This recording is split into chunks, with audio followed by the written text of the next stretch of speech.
and good evening, Monika. Good evening. It is my pleasure then to introduce to you Dr. Monika Bednarek of the University of Sydney, who joins us from Australia. She has established a powerful reputation in the public space for her critical discourse, with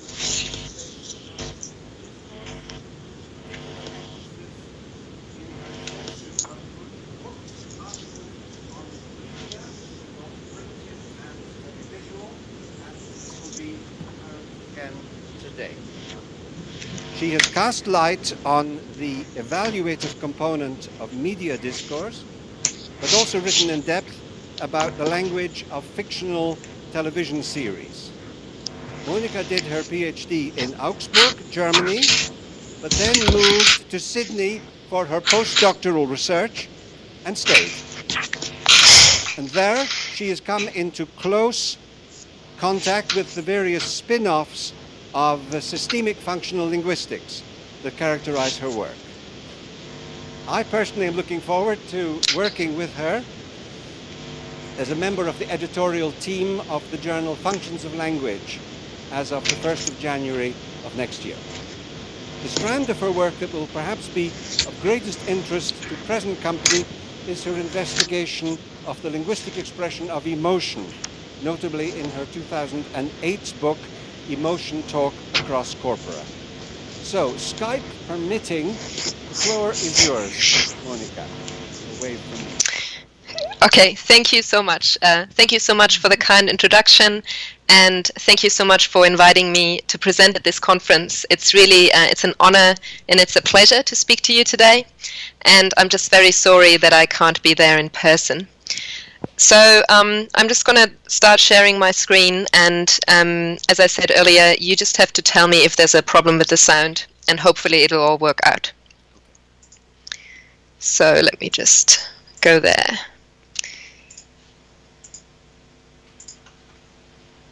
Okay, just bear with me for a second. Okay, so hopefully you can see my screen. Yes. Yep, okay. All right, so today the title of my talk is Revisiting Swear or Taboo Words, and I'm going to focus on their use in US televisual narratives. So I'm going to bring together my interest in the use of televisual language as well as the use of emotional language. So what I'm going to do today is I'll just start with a brief introduction to the topic. Primarily, I'm going to talk a little bit about terminological issues and some theorizing. I'll then introduce my corpus to you, which is a new corpus called the Sydney Corpus of Television Dialogue. And then for most of the talk today, I will focus on the question why we should study swear or taboo words in TV series before, of course, concluding. And I'm going to do that by illustrating with these points that I'm trying to make with examples from some empirical analysis of the corpus. Now, it is work in progress that I'm presenting to you today. Okay, so just some preliminary remarks. There are many different labels that are used with respect to the linguistic category that I'm interested in, and you can see some examples on the slide here, like profanity, bad language, expletives, swear words, curse words, cuss words, taboo words, obscenities, four-letter words, and that's not even all of them. So just for today, I'm going to be using swear or taboo words simply because that seems to be the most common in the literature. So my starting point here is basically a set of words which fulfill three criteria. First criterion is that the word or its use, one of its uses even, is considered taboo. So in order to look at this, we of course have to look at surrounding discourse. We have to look at social constraints around the word. So for example, are children forbidden to say it? Does it fit into the frame, don't say X? Is there a euphemism? Is the word maybe forbidden in broadcasts before a particular time of the day? Also, for example, is a particular kind of use of the word considered taboo? So, for example, in certain subcultures, children are really forbidden to say God or Jesus unless the words actually refer to the religious figures. So with respect to that first criterion, it's of course important to point out that we are still dealing with a fuzzy category here. So if I use that example again, words like God or Jesus are really more marginal members of the category because you do have euphemisms like gosh or geez, but only a particular word use is considered taboo, and that only by particular segments of the society. Tabooness is also, of course, scalar. So there's a range from milder taboo words like crap to stronger taboo words like fuck, or I should have given a warning, I will be using taboo words today. It also changes over time because we're dealing with shifting social norms. Now, the second criterion is that the word has literal and non-literal meaning. So by literal meaning, for example, the word shit can be used literally to actually refer to excrement, but it can also be used non-literally. And the third criterion is that the word can be used to express strong emotions. Now, I should point out here that the can in this criterion is quite important. So I'm interested in here in the potential of the word rather than looking at instances of word in text. So basically, I'm still interested in investigating all uses of these words. So I establish my set of words and then I look at them in the corpus and I want to understand and I want to know how they are used. Rather than just saying I'm just going to be looking at the use of these words to express strong emotions. So if we apply these criteria, then as you can see, all of these examples here on the slide that I've given you here, starting with damn, etc., they would all fall into that category. But of course, there are other words as well that would be covered under these criteria. It's just that these are the particular kinds of words that I'm primarily going to refer to in my talk today. So once I've identified my set of words, I should note that when I search for them in the corpus, I actually also include all derivations and inflections, because that's, again, something that I'm actually interested in exploring. So again, you will see some examples on the slide of the kinds of word forms that you then can look at and investigate. I'm not going to read them out. Okay, so moving on. Swear or taboo words have been associated in the literature with a set of general functions, as you can see on the slide here.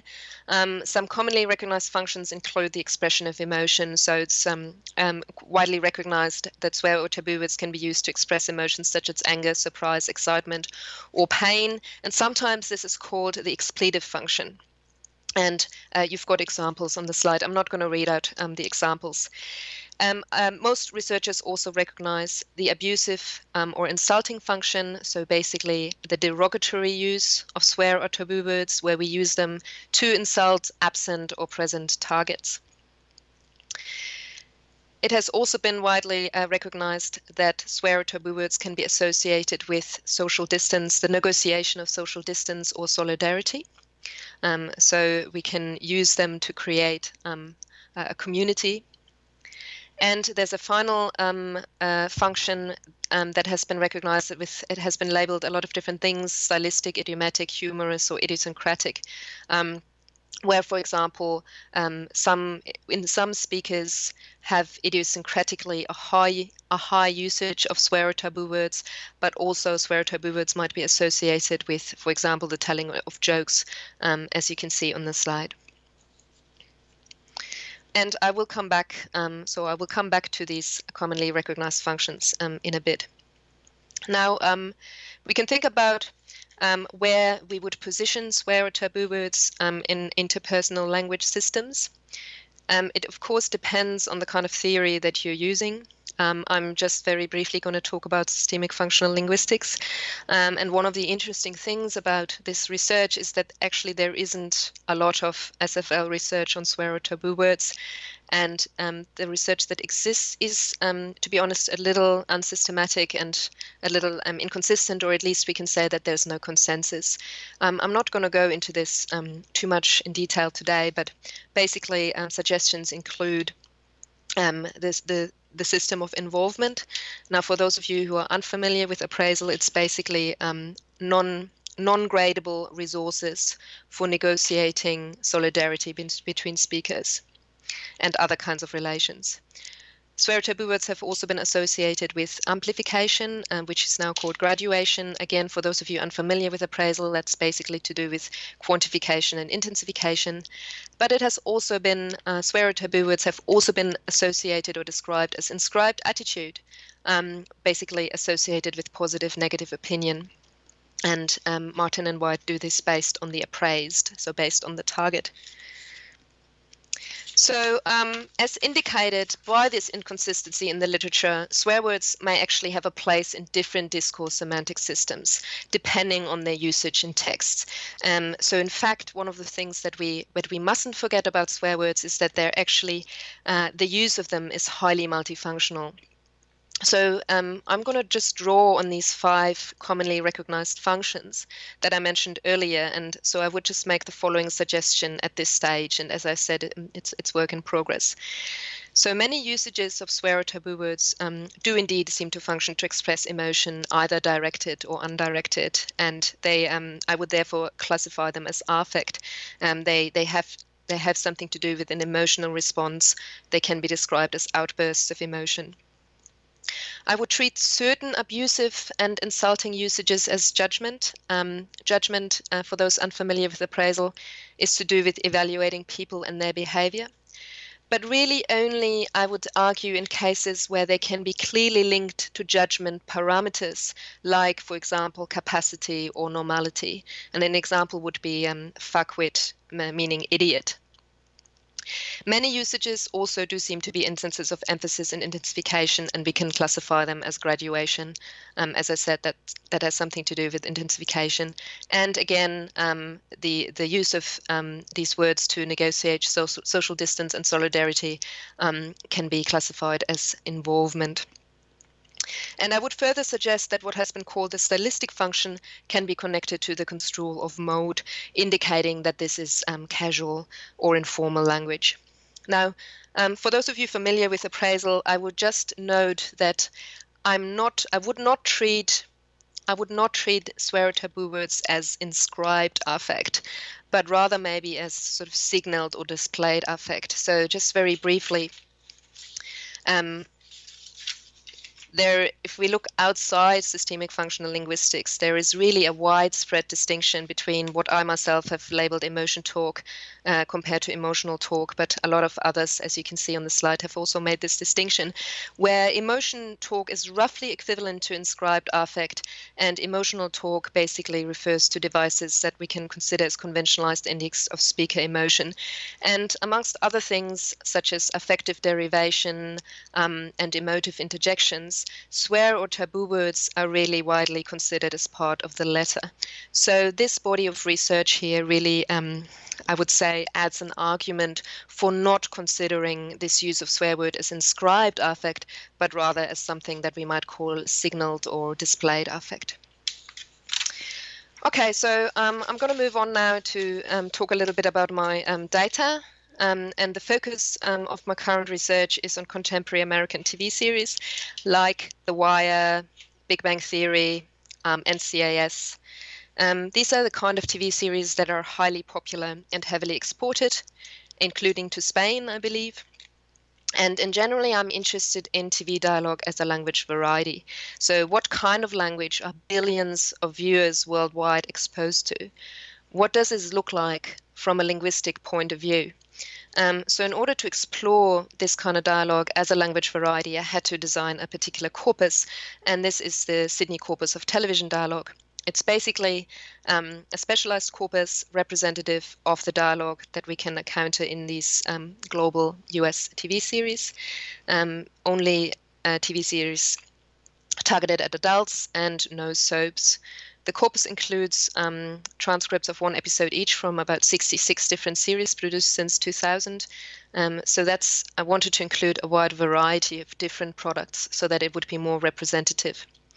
And I should note here that, of course, TV dialogue is just used as a shorthand. And what I mean by it is basically the speech uttered by the actors as they're performing characters, the speech that we can hear on screen, and it could be monologue, it could be a conversation between two or more characters, it could also be voice-over narration. But what is not included in the corpus are screen directions. And when I talk about transcripts, I actually do mean that the dialogue was transcribed from scratch. And if existing transcripts were used, they were checked against the TV series itself, actually by a research assistant. So just to show you, it's fairly simple. The corpus contains 66 files, and each one looks a little bit like this. And the speaker names here are tagged so that they can be excluded or included depending on interest. And I'm thinking of maybe adding other tags in the future. Composition-wise, about half of the T-series can be classified as quality, and the other half as sort of mainstream. The criterion is whether or not they have been nominated or won any industry awards like the Emmy or the Golden Globe. About half of them can be classified as drama, and half of them can be classified as comedy. And here the criterion for this kind of genre classification is that comes from the Internet Movie Database, and that also includes hybrids like crime drama and so on. Genre here, when I talk about genre, I'm not talking about genre in the linguistic sense. I'm talking about genre in the industry sense. So drama and comedy are television genres in that sense. In total, it's almost 300,000 words, which is actually fairly small if you consider some of the corpora that we have available now today. And I did briefly consider other alternatives to creating a bigger corpus, for example, using scripts that you can find online or subtitles or fan transcripts. But they do have several disadvantages, especially the fact that there are a lot of inaccuracies compared to the on-screen dialogue. And I'm really interested in the on-screen dialogue, the kind of dialogue that we as viewers around the world are exposed to. And if you're interested in some of these issues, I've just given you a reference, but I'm not going to talk about them more. So these are some of the shows included in my corpus. And in my talk today, I will mainly draw on the dialogue that's in my corpus and on the series that are in my corpus, but at times I will also refer to other data that is not in SIT TV, the corpus, and I will say when that's the case. So how am I going to use this corpus today? Now, I've recently developed what we call a topology for discourse analysis, which basically allows you to situate your research project. So this is for anyone who analyzes discourse, really. You can think about what you're doing. Is it focusing on one mode, for example, just looking at language? Or are you interested in looking at more than one mode? Or are you interested in multimodality, multimodal relations? So here we have the difference between intrasemiotic and intersemiotic analysis. And the other question is, are you primarily interested in exploring patterns that hold across a range of texts, so intertextual patterns, or are you more interested in looking at the patterns that hold within the text, so intratextual patterns like discourse structure, for example, or genre structure, or logogenesis, as Halliday and Mattison would call it. So in my talk today, I am primarily located here in this zone number 2, because I focus only on language, and I'm primarily interested in patterns across a range of texts. Now, if you are interested, I don't really have time to explain the topology more, but if you are interested in finding out more about it, I have given you the link here. And we've got a chapter, we've made a chapter available that you can download from there if you want. So just very briefly, before I do go to my analysis, I want to make a final point here, and that's that we do need to consider the context in which American TV shows are produced, especially if we consider swear and taboo words.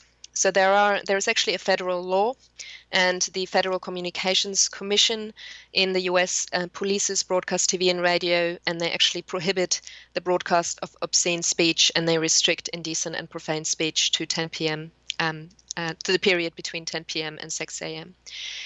I should note that the FCC does not cover subscription-based television, so anything that's on cable, satellite, or things like Netflix. And in addition to the federal law, there's also voluntary ratings. So, for example, the rating TV MA indicates that the program contains crude, indecent language. So this is important to point out, both because there are legal constraints, but also because the voluntary ratings mean that script writers and television producers would presumably be quite aware of the use of swear or taboo words, because it could result in a particular kind of rating, which then might have financial implications for them. Okay, so for the rest of the talk, I want to discuss and illustrate, using CTV, some of the contributions that the study of swear or taboo words in television series can make to the study of linguistics. And I'm going to focus primarily on social linguistics today, and hopefully we'll have time to say a few words about the other areas. So arguably, we can say, first of all, that the study of taboo or swear words in TV series contributes to social linguistic research into the interface between language and society, including processes of enregisterment and also a critical social linguistic concern with standard language ideologies. So I'll talk a little bit more about that. I'll get to that in a second. So I thought a good starting point would be to actually search for metalinguistic comments about swear or taboo words within the narrative. So you can see that I searched for a range of expressions in the corpus, and I did indeed find a number of metalinguistic comments, as you can see here. So I'm not going to read all of these examples. I'm just going to leave that slide up here for a second to give you time to read them.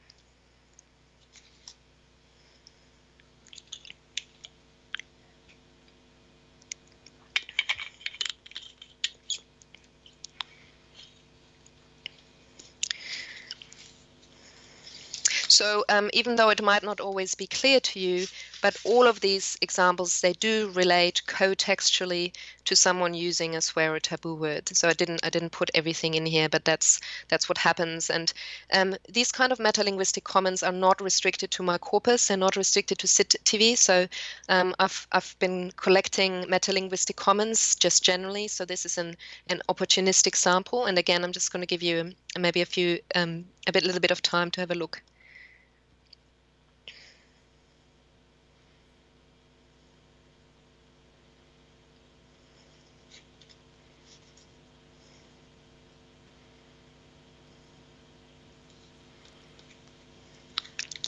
So basically, this is an opportunistic sample, okay? So I'm going to talk a little bit about this here, but not too much. So they're quite different from each other, as you could probably tell. They have various narrative functions that I don't want to go into, but what they all do seem to do is that they make the swear or taboo words noticeable, or psychologically salient, if you will. And if you want, they actually put all of these words in the same category of words. And it might be possible to link that to Aga's concept of enregisterment, which is basically about the process of how systems emerge as recognizable wholes. So, for example, by which a set of linguistic features becomes interpretable as belonging to a variety. And in this case here, it's about this category. So I would say that these metalinguistic comments both reflect and construct this category for us.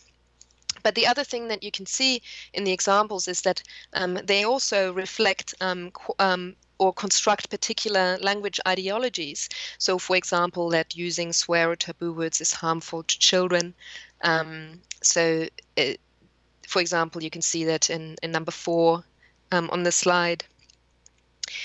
Also, for example, here in example 14, that swearing or using taboo words is always inappropriate, or that it's not ladylike, things like that, or that it's a sin as well. Now, I have to point out that these are not necessarily messages by the TV producers to the audience, but they may well be tied to characterization. So something like, "Don't you dare take the Lord's name in vain," that has more to do with the construction of a character's religious attitude or religious background.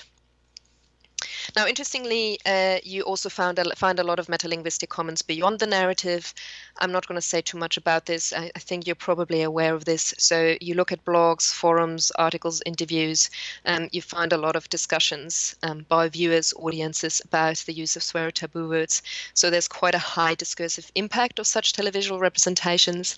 And that's, of course, because the use of such words may really breach the social or moral norms of some viewers, and it then inspires attitudinal assessments, either positive or negative. And I've just given you a few fairly selective examples here, where you can see the metalinguistic comment on the use of swearing by characters.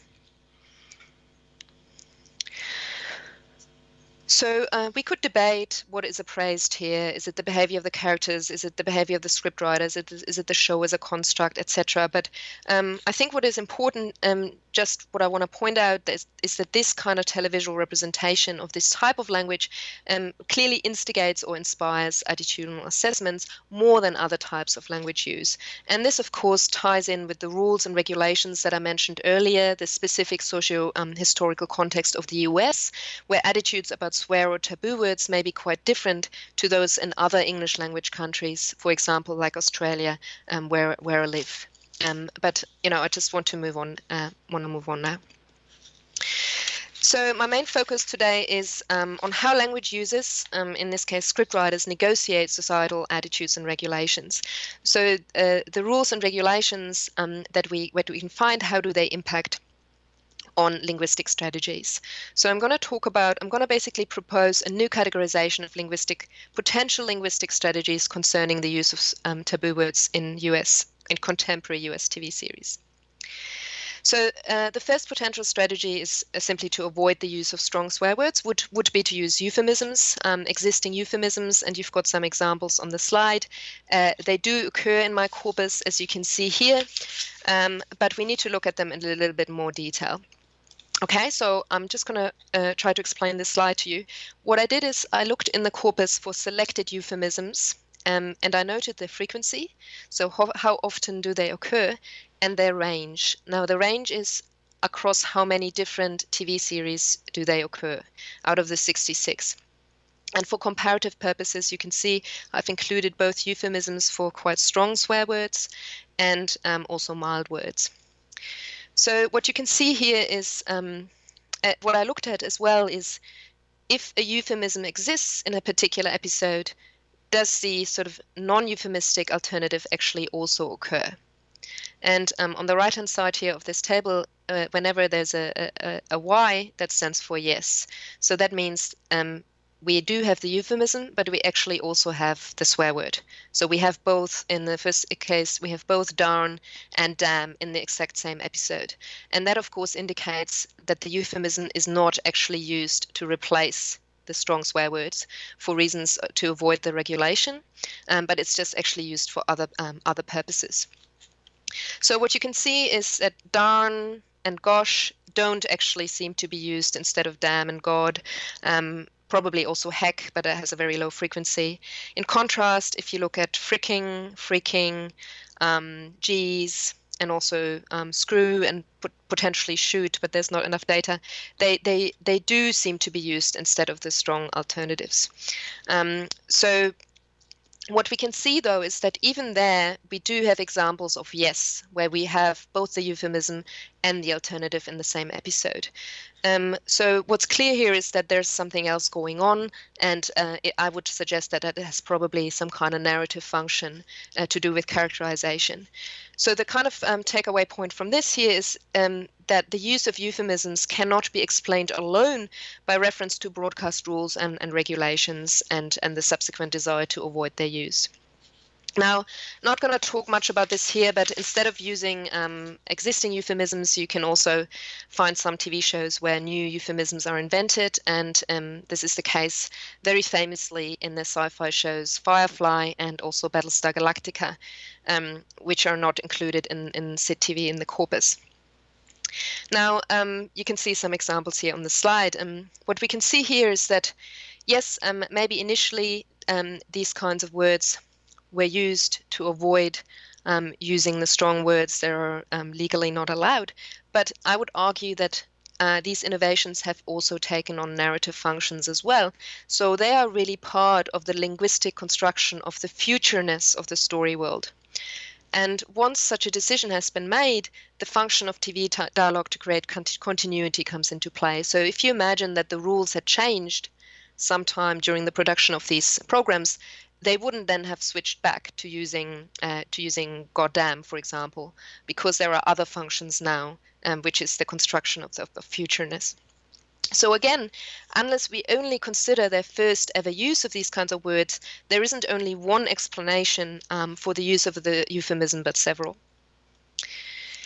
Now, because I said earlier the legal rules, they don't actually govern all television shows. So, of course, there is the option or the strategy to actually simply break the taboo, and that can be used for branding purposes. So what I did to explore this a little bit further, I did some more corpus analyses, and I basically looked for instances of the morphemes that you can see on the slide here. And as you can probably see, these are some of the swear words that are actually rated strongest, that are the most offensive in ratings tasks. So in total, you have 464 occurrences, but they only occur across 20 of the 66 files. And if we consider all words containing, for example, the morpheme fuck, you can see that they occur 308 times across 17 files, and the range doesn't actually change much if we take out like the compounds, etc. So it's still 17 here in the second row. With shit, if we take out the compounds and derivations, again, the range doesn't change much, it's just from 18 to 16. And you can also see that, of course, the C word has a very, very low frequency and range. And in a questionnaire that other researchers have done with US college students, 46% said they would not use the word, and it also wasn't recorded in their conversations. And it has, of course, been called by Pinker the most offensive epithet for a woman in America. Now, on the other hand, what you can see as well is that if we just consider here sorry, I guess you can see it here. If you consider this particular compound, the range goes down to 7, so a very low range as well. And I did some more qualitative analysis just on in the form fucking, and I just counted here only the adjectival and adverbial uses, and you can see that there's actually a very large amount here. So why is this interesting? Well, if we look again at ratings tasks, this kind of usage, the intensifying usage here is not actually rated very offensive by a lot of speakers. So basically, first of all, what we can see here is there's quite a bit of variation that's going on as far as the frequency and range of these sort of forbidden or most offensive taboo words is concerned. And I also think that we can't really speak of a single factor, such as the desire to break the taboo for branding purposes, determining the use of these words. Okay, so what we can also do is, of course, we can look at the other files. So I said here that 20 files occur, 20 of the 66 files contain at least one of these instances here. So what about the other 46 files? What do they do instead? Well, you can see here that most of them use milder words, especially religious words like God, hell, damn. And I'm not going to go too much into the details here, but God is really frequent, and hell and damn as well. And so it does seem to be here that milder words, using milder words seems to be the preferred strategy in contemporary US TV series rather than euphemisms. And I think this is possibly because they are less noticeable than euphemisms for most people. And past research has also shown that profanity, the emotional power of profanity, has been reduced in the last decades, and that these words are now widely acceptable among large sectors of the population. And this is certainly the case in this corpus with God, hell, and damn, not so much with Jesus and Christ, although there are some occurrences here as well. There's also the potential strategy we could argue of not actually using any swear words or taboo words at all, not even the mild God. So in order to see if that was the case, I also looked at the 10 episodes or series in CTV that don't even have any instances of God, except in the literal usage. But you can see here that in 8 out of these 10, you have examples of a really strong swear words, and in two of the 10 episodes, you have other swear words. So in fact, there are no episodes in the corpus where this strategy seems to be used. So what this might indicate is that scriptwriters today, they don't really pay much heed to those in American society that are offended by the non-religious use of God. And it also provides further evidence for the shift that linguists have observed in terms of religious words using their offensiveness. Now, I would say that maybe this could be different if we looked at TV series that are particularly targeted at more religious communities, particular kinds of shows. I don't know if any of you know older shows like Seventh Heaven that have religious themes and target a more religious audience. And my hypothesis would be that they would be less frequent and perhaps even absent, but that's a hypothesis at this stage. Now, our fifth strategy is to just bleep strong swear words intentionally. So as an intended part of the production, not superimpose later. In my case, this is only the case for one show in the corpus, Arrested Development. So if you have a look at the slide here, the bleep indicates where the bleeping occurs intentionally, and the audience has to fill in the words basically in their mind. Now, initially, this strategy was chosen because of the federal law that I mentioned earlier. But then it became this kind of bleeping actually became exploited for narrative functions such as the creation of humor. And interestingly, it was retained when the show moved to Netflix, which is not governed by the same laws and regulations. So this is kind of similar to the use of these euphemisms to construct futureness that we've already seen, where we have a particular linguistic strategy that originally may have been a reaction to legal rules, but is then exploited for narrative or creative functions. Okay, another strategy which might be interesting to look at would be to use paralinguistic information to convey the same meaning as strong swear words. And you have an example here from a scene of the TV show Weeds.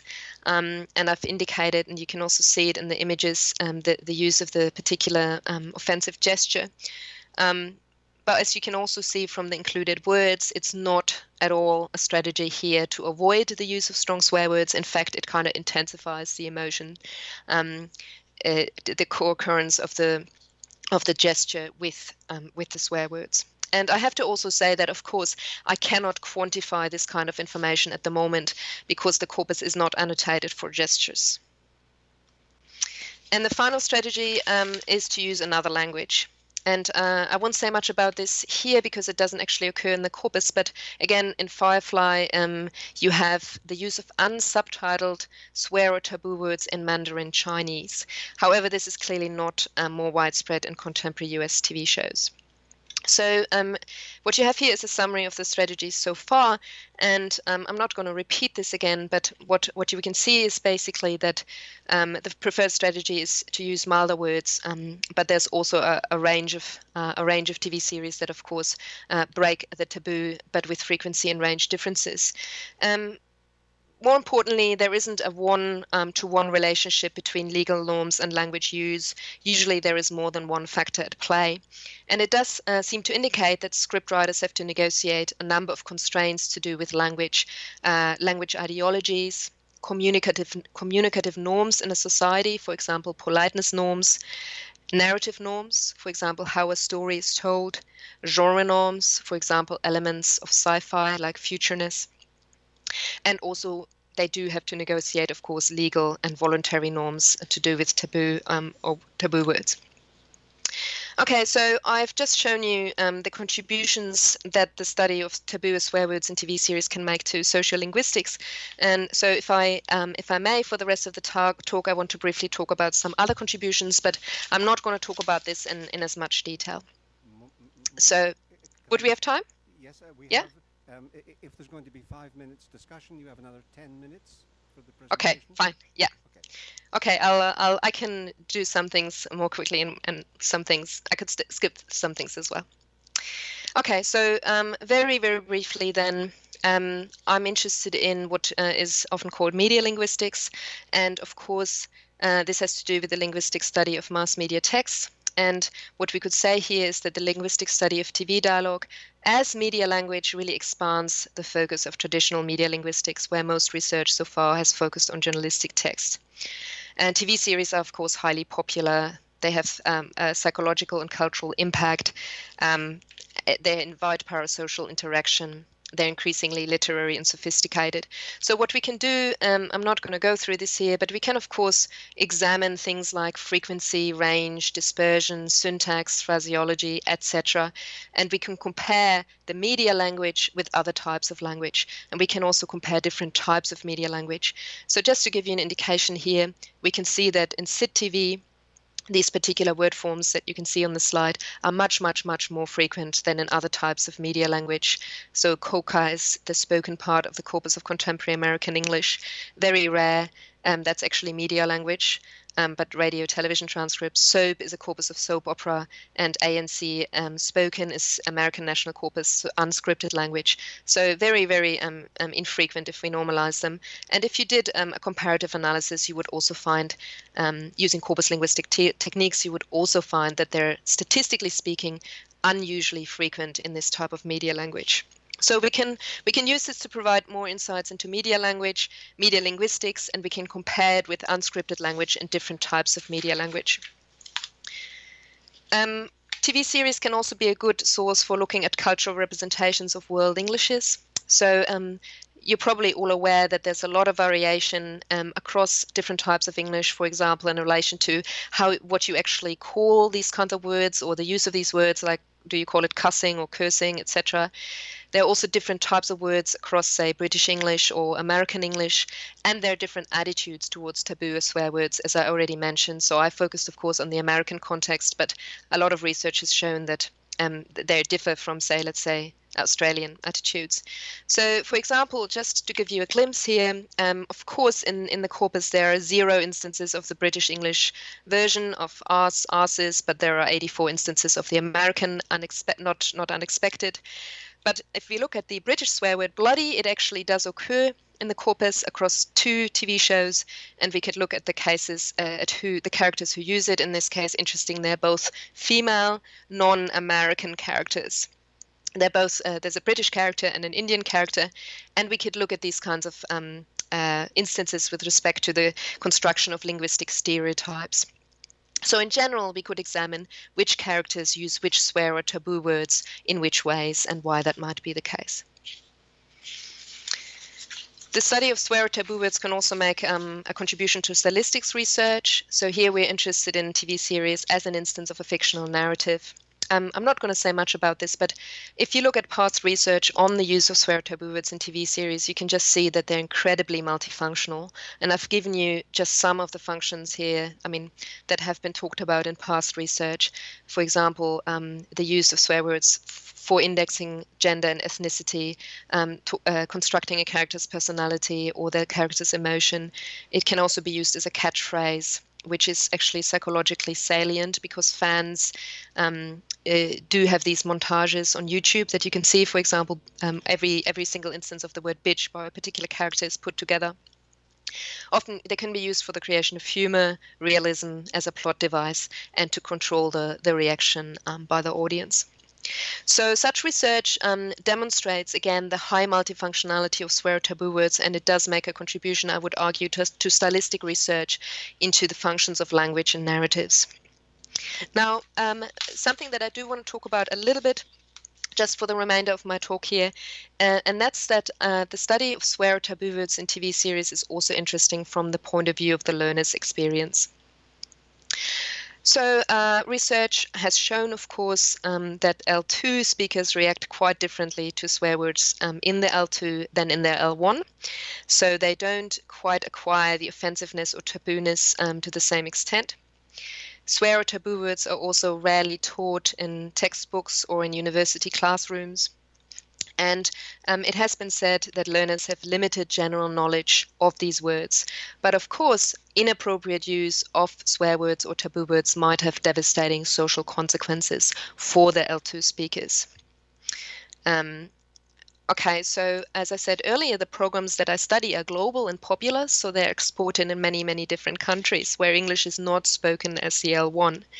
And because swear or taboo words are rarely taught at university or in textbooks, and because their use is actually censored in other media programs, as we saw briefly from that corpus comparison, TV series may be a highly influential usage model for advanced learners of English, especially given the rise of watching such TV series now with new technologies.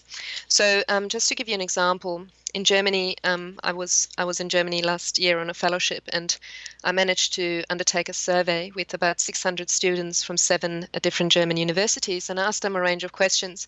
But I want to just go into one thing here, that I actually just asked them how they consumed these US TV shows in terms of language options.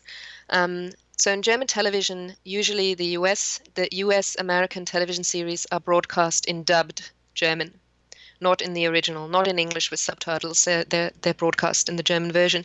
Nevertheless, out of the students that I asked, the vast majority actually said they watched them in English. Now, what that indicates is, of course, that they probably stream them or they download them or whatever. And interestingly, most of those who said they watched them in English actually watched them without subtitles even. So in the past, maybe we learned about swear or taboo words in another language from native speakers. Now it seems to me that they may also be acquired from TV series. And so I think it is important to actually describe what this language looks like, what kind of input we can see that these L2 learners are exposed to. And these are German students. They're advanced learners of English, but they're students who want to become teachers of English in Germany. Okay, so I think it's time for me to conclude, and I would just say that there's a clear need for more research on swear or taboo words, not just in relation to television series. And I think it's important to take swear words seriously, because not to do so perpetuates a particular kind of language ideology. So as Jay argues, the failure to conduct research on taboo topics perpetuates and strengthens the taboo within the culture. It also seems to perpetuate a highly simplistic view of swear words that ignores their multiple uses and functions.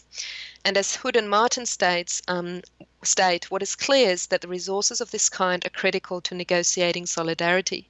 Ultimately, they have to be worked into the picture as part of the development of a comprehensive account of interpersonal meaning. So it is important to study taboo as swear words as part of a comprehensive linguistic account, both of interpersonal discourse semantic systems, but of course also of the relationship between language and emotion. Thank you.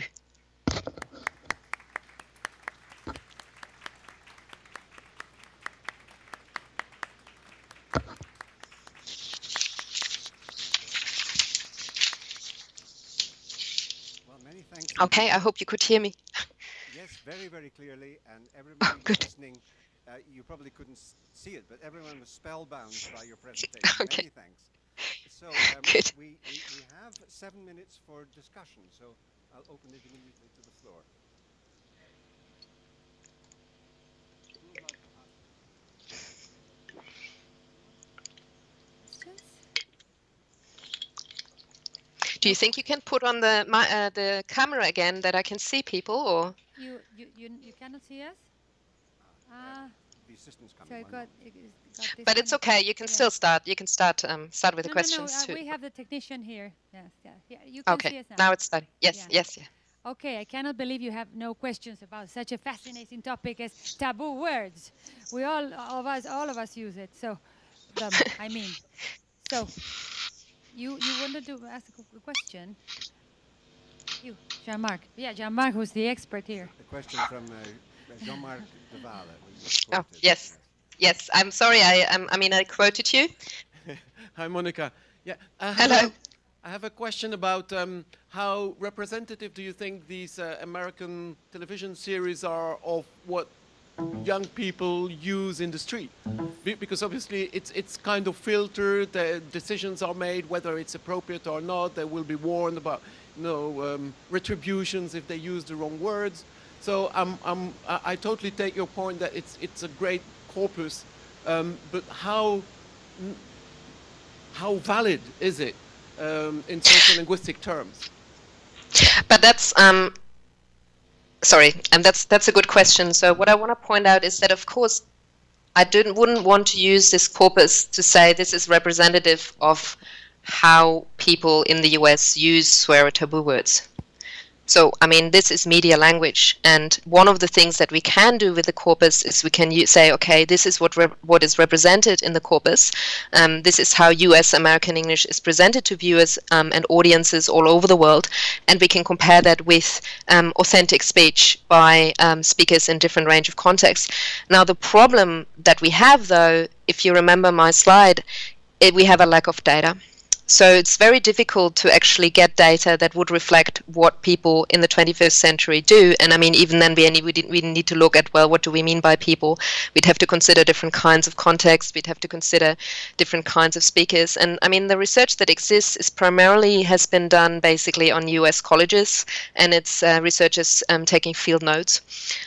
So we can look at that kind of research, and we can try to identify, for example, similarities and differences.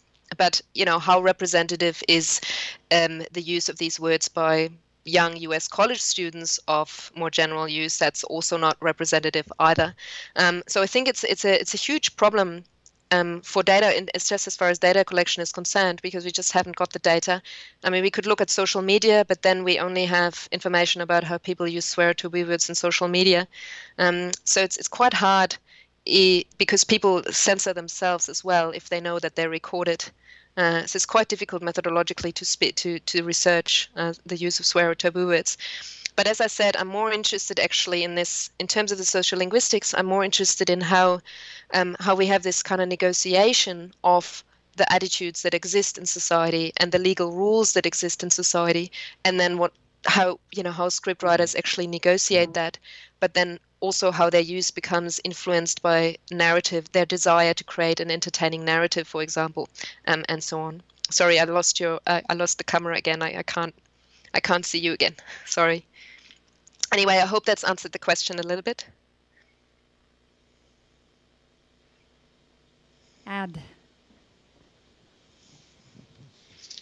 There's a question from Ad Fallen. Thank you for your great talk.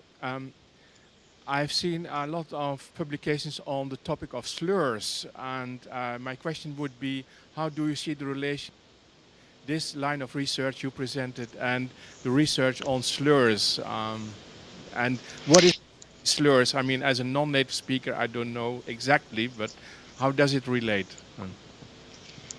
Yeah, that's a really good question. And I haven't had time to talk about this, but in fact, you know, I talked about the lack of systematic research and the lack of consensus in systemic functional linguistics, but you can find this lack of consensus in a lot of studies that look at swear or taboo words, even in terms of, well, do we include slurs, for example?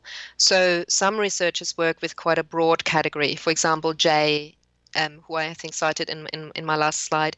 Jay is one of the people who has a very broad approach, and he talks about cursing, but it actually includes, offensive language, lots of different categories. But then there are researchers like Blakemore, who I think I've also cited here, who actually show that identity-based slurs are quite different linguistically from other kinds of expressions, such as let's say bastards, because identity-based slurs, first of all, they insult someone simply by being a member of a particular social category, and let's say an ethnic minority or whatever it is, whereas these other kinds of nouns, such as fuckers or bastards, aren't used in that same way. And she argues also that they can't be used to identify a referent, whereas these slurs, the identity-based slurs, can actually be used to identify a referent. So for these reasons, at the moment, I'm not including the identity-based slurs in my corpus data because they do seem to be some linguistic differences. But I should note that others have included them in their research when they've taken a broader approach. in general, what we can see, the reason why I had these sets of criteria is that even if you disagree with my criteria, which is fine, I think we could argue about them, I want to at least be transparent so that you can see, okay, yes, these are the kinds of words that I would include, and these are the kinds of words that I would not, because even that is sometimes lacking in the research. So the way swear or taboo words are defined is not necessarily transparent, and then it becomes difficult to compare findings about frequency, for instance. Okay, many thanks. Monika, it's coming up to the half hour now. We're going to have to stop. But let me congratulate you on getting so much information across. And it really has worked very well. Thank you for your collaboration. And we'll look forward to further contact in the future. Thank you so much. Thank you very much, Monika. A really, really good talk. Thank you. Thank you very much for having me and for listening to me. And I'm very sorry again that I couldn't be there in person. And have a great conference. Thank you. Yes, thank you. Bye-bye.